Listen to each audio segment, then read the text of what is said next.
Ilianza kwa Clement Mzize, ikaja kwa Pacome Zouzoua. Sasa taarifa mbaya zaidi kutoka kwa Young Africans ni kumuhusu kapteni wao Dickson Job. Taarifa zinaeleza kuwa Dickson Job anawezekana asicheze tena katika msimu. Kwa mujibu wa kocha kikosi cha Young Africans Pedro Gonçalves, anasema jeraha alilopata Dickson Job linaweza kumweka nje kwa kipindi cha miezi miwili na kuendelea, na inawezekana asicheze mchezo mwingine ndani ya ligi kuu Tanzania na inawezekana asicheze mchezo mwingine katika msimu huu wa mwaka 2025-26. Pedro anasema a lot of setbacks if you look at how many players we have injured. Ndiyo, tunapitia changamoto nyingi. Ukiangalia idadi ya wachezaji tulionao majeruhi, hadi kutoka mechi iliyopita tumepata jeraha lingine.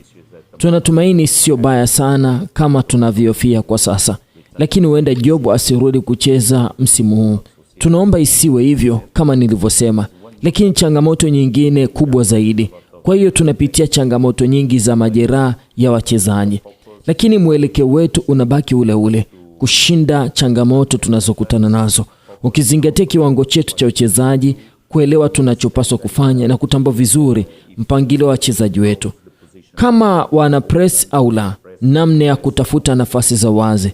Tunapaswa kuwa imara na wenye umakini mkubwa. Kama nilivyosema, tunapaswa kuwa chanya. Tuko kileleni kwenye ligi kuu na naamini tunastahili kuwa hapo, na sasa tunaendelea na kazi na kujaribu kuboresha kwenye kila wakati. Ni kweli kabisa Pacome bado hayupo, lakini huenda akarudi hivi karibuni. Tunatumaini hivyo. Dickson Job kwa hakika atakaa nje kwa muda usiopungua mwezi mmoja au miezi miwili. Kilichomtokea kilikuwa ni kikubwa sana. Jeraha alikuwa la mguu bali goti. Mchezaji huyu alipata tatizo hilo kazini.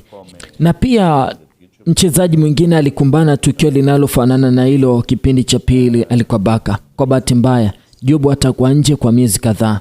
Pia tunaye Edmund ambaye ameteguka bega na atakuwa nje kwa wiki 3. Aziz amerudi sasa baada ya tatizo la mguu.